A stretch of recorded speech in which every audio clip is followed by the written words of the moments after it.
This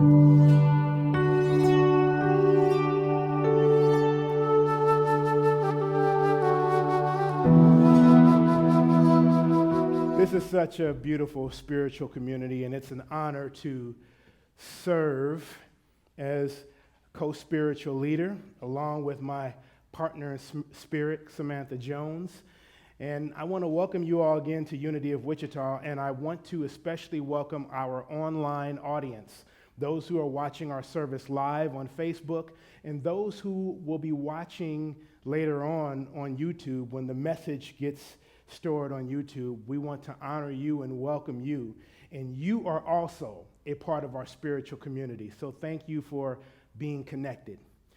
So this is part 3 of the series on practical spirituality that we've been delving into for the past couple of weeks. Anyone who has not seen or taken part in the first 2 parts of this series, those services, or the message, you can find them on our YouTube page, Unity of Wichita. And today we want to go into some golden nuggets, insights that people have found on the spiritual journey to be valid, to be productive, and to be helpful. First, just a quick review of some of the ideas and concepts that we've covered thus far. If we go to the next slide, we've defined practical spirituality, the use of spiritual laws and tools to cause one to develop a consciousness of oneness with God, and then in turn express that consciousness in everything that we think, say, and do. So that's how we've defined practical spirituality. And so the next slide will go over some ideas that we talked about. We are all spiritual beings. Each one of us is the Christ. Christ is God's perfect idea for the human being. And that perfect idea for the human being is placed in each and every human being. That includes you and I. And so we have the Christ presence within us. So practical spirituality, for whatever steps or actions are involved, it's really about being more and being in a higher degree of who we are. It's about being who we are. We talked about the law of mind action. Thoughts, feelings, and beliefs held in mind produce after their kind. Our minds are meaning-making machines. Our minds are creativity-generating machines. And so we are creating and manifesting what's in our minds via our thoughts, feelings, and beliefs all the time. If you ever want to know the qualitative state of your mind, take a look at your surroundings, take a look at your relationships, your circumstances, before all of those things have been shaped in some way, shape, or form by the activity of your mind. We talked about prayer, which, according to Charles Fillmore, is the most highly accelerated form of mind action. So as we develop a consistent prayer practice, it lifts our consciousness to where our minds become spiritualized. And a spiritualized mind is a mind that is open and available to all of the divine good, i.e. creativity, i.e. love, joy, beauty, peace. It's open to our divine good that is available to us. We talked about affirmations, how affirmations are statements that align our minds with the truth of who we are and the truth of spiritual law. And we talked about denials, statements of release, where we release any thoughts, beliefs, ideas, promptings that don't serve us and that are not consistent with our nature and not consistent with godliness. And so we talked about these things in the context of this series. So just as a quick review, we also talked about prayer, and we talked about Unity's 5-step prayer process: relaxation, concentration, meditation, realization, and appreciation. So these are the phases that we take our minds and our hearts through when we engage in the prayer practice. And in talking with Judith after part 2, she reminded me that the prayer chaplains work with a different iteration of these 5 steps.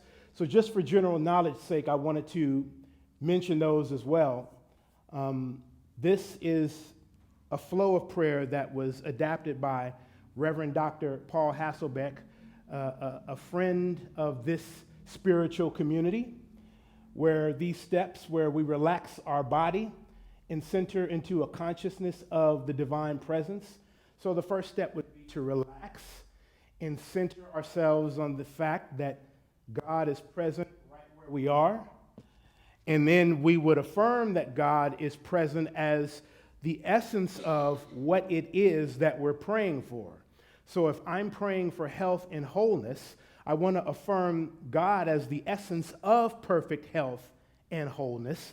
And then the next step, I affirm that I am a vessel and a channel for God's perfect health and wholeness. So I'm establishing in that prayer moment a oneness with God.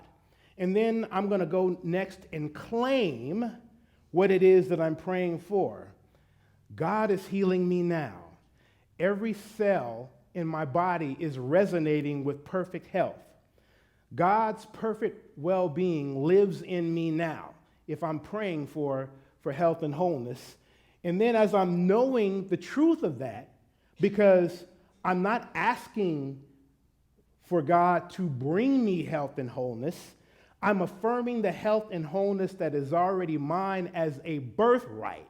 So I'm claiming that and knowing that. And from that knowing, I move into a period of gratitude. And then finally, I know that it is done, or the amen of the prayer. So that's a different iteration of the steps adapted by Reverend Dr. Paul Hasselbeck. Now, as we move on to the finality of things, we want to go into some golden nuggets. This is what I refer to them as. Seekers and mystics throughout time have acquired insights and understandings, not from reading a book, but from experiential practice of spirituality. So as I reflect on my own practice and as I've conversed with other people about different things, I could come up with a list of about 100 different golden insights that are helpful on the spiritual journey. And I'm not going to go into those 100 insights for 2 reasons. Number one, we don't have enough time. I understand there's a pretty important football game today. And I don't want to keep anyone here so long that you won't be able to partake in that wonderful football game. Go Chiefs. And 2, there's something to be said about coming to these insights from your own awareness, from your own experience. Because to hear someone say them and for them to come up in you organically, it's 2 different kinds of knowing. It's 2 different kinds of understanding. The insights and the nuggets that I picked today, they're kind of general things that many of us know. And if you don't know it, and if it doesn't make sense, just endeavor on the spiritual journey with any sense of authenticity, and you will discover for yourselves that these things are true. So they're pretty basic ideas, so I just want to start covering them now. The first insight is be gentle with yourself. On this journey, you are going to flub it up. You're going to step in it. You're all laughing, so you know it's true. There will be points and times along the journey where thoughts come to your mind that are not in keeping with the truth that you want to manifest. Do not beat yourself up when that happens. Just simply deny what's not true and affirm what is true. Don't judge yourself as being non-spiritual. You are a person on the spiritual journey. Do not judge yourself. Forgive yourself. Dust yourself off. Pick up and go on. Because if you can look up you can get up. And as you work with these principles, you will come to realize that you have created things in your life that you don't necessarily want through the law of mind action. It works from an inspired mind as well as from an uninspired mind. You're always creating via your thoughts, feelings, and beliefs. And when you start discovering things that you've created that are not in harmony with what you want, just breathe. Take it as a point of learning and also an invitation to aspire to higher order thoughts. The next golden nugget that I would like to talk about: begin to train your mind and heart to notice divine ideas, intuitive nudgings, and promptings. In other words, begin to understand how God speaks to you as an individual. Begin to notice when the ideas, the feelings, and nudges that you get represent high and holy intentions rather than surface level race consciousness thoughts. Because as you begin to work with the law of mind action more consciously and do it from a place of prayer, you become sensitive to the thoughts that come up in you. And as you go on in the process, there is a unique signature upon which the divine, your Christ nature, tries to get to your attention. And it's different for every person. God spoke to Jesus in a certain way where Jesus learned to recognize that voice. You may not be inspired in much the same way. So it's important to understand when you experience your thoughts, when those thoughts are high and holy thoughts, you have to understand your own signature. And you have to begin to tune in and know how God speaks to you. I'm going to give you a very clear example. This slide right here was just created in the last 15 minutes, 20 minutes. During Judith's prayer, the idea came to me, dude, you need to add that slide. It's meaningful and it's important. So the very instant she said amen, I got up and went back to Nick, and I'm like, Nick, I got to add a slide. So I'm going to run to the office and add that slide and bring it back because everything in me is telling me that this slide needs to be added. Now, how did I know? How did I know that this was a divinely inspired idea? Well, for me, I go through a few pillars. Does it resonate with me? Does it make sense? And when I envision talking about this slide, does a sense of peace come to me? When those three pillars for me manifest, that's when I know that it's something that I didn't just conjure up. It's something that came to me. And so there's that slide. And take it for what it's worth. As we begin to work with this law of mind action, we begin to accelerate the fact that life is lived from the inside out. Too many of us live from the outside in.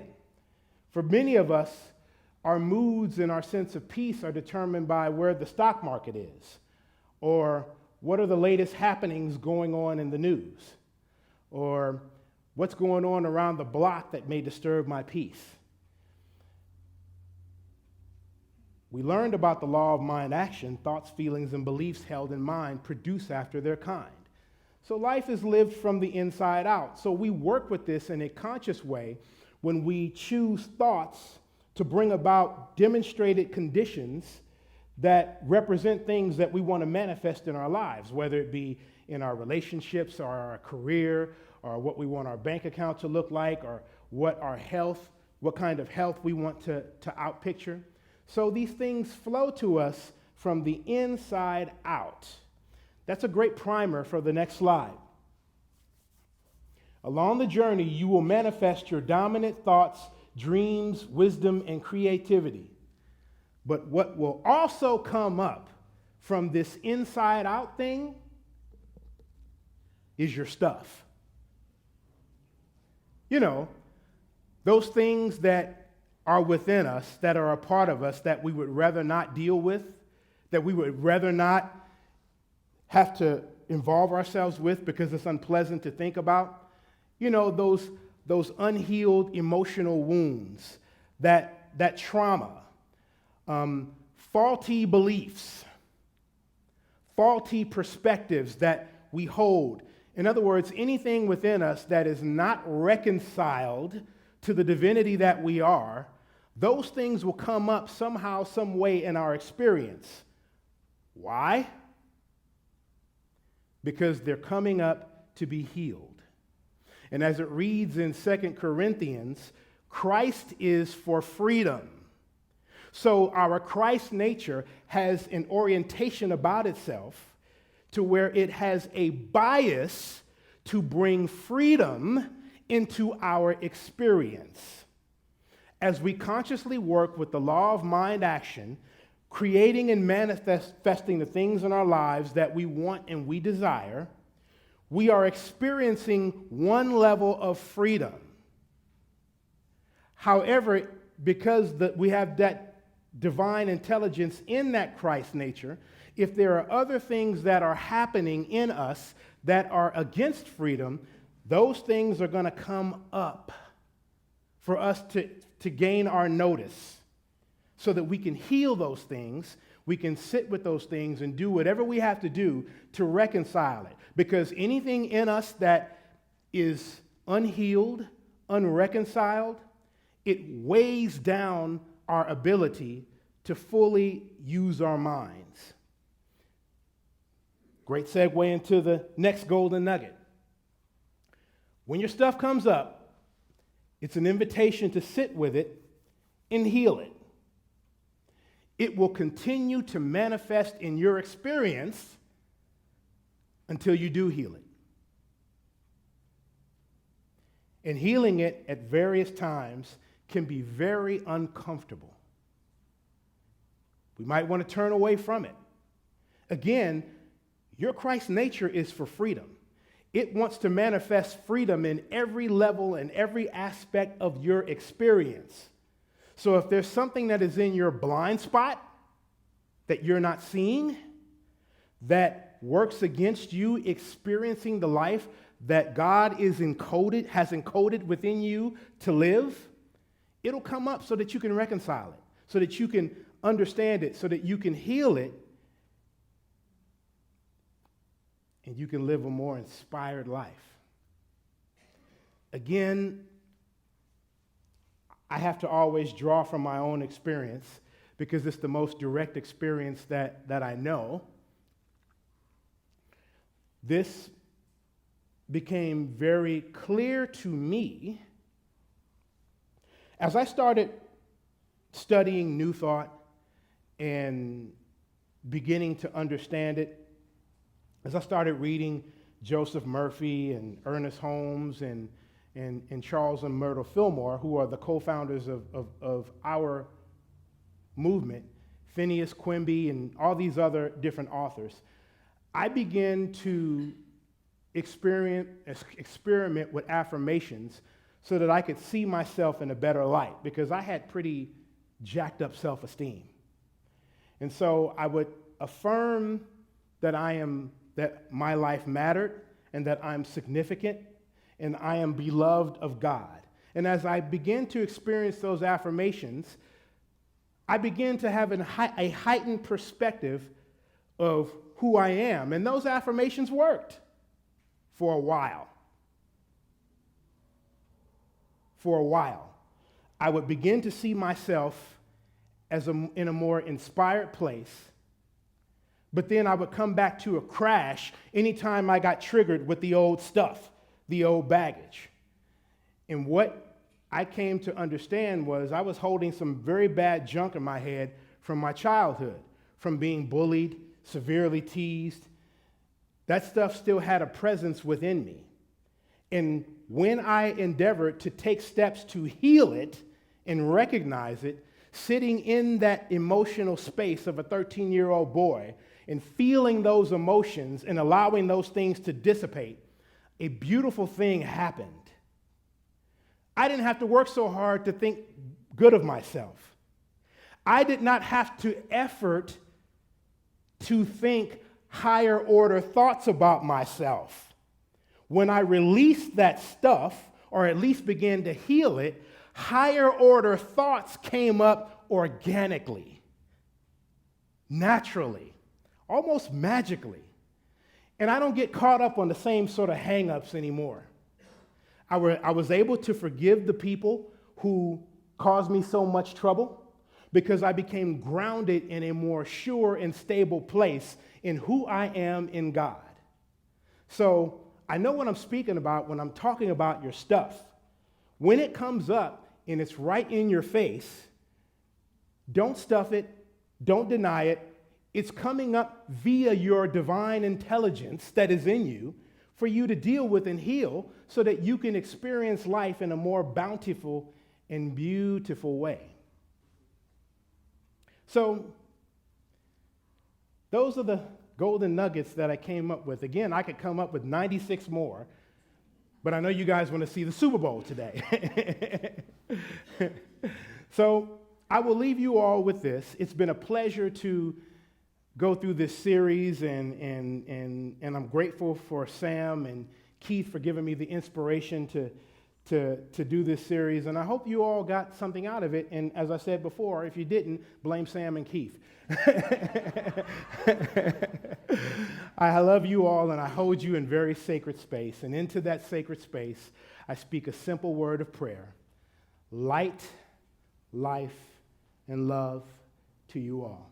God bless you.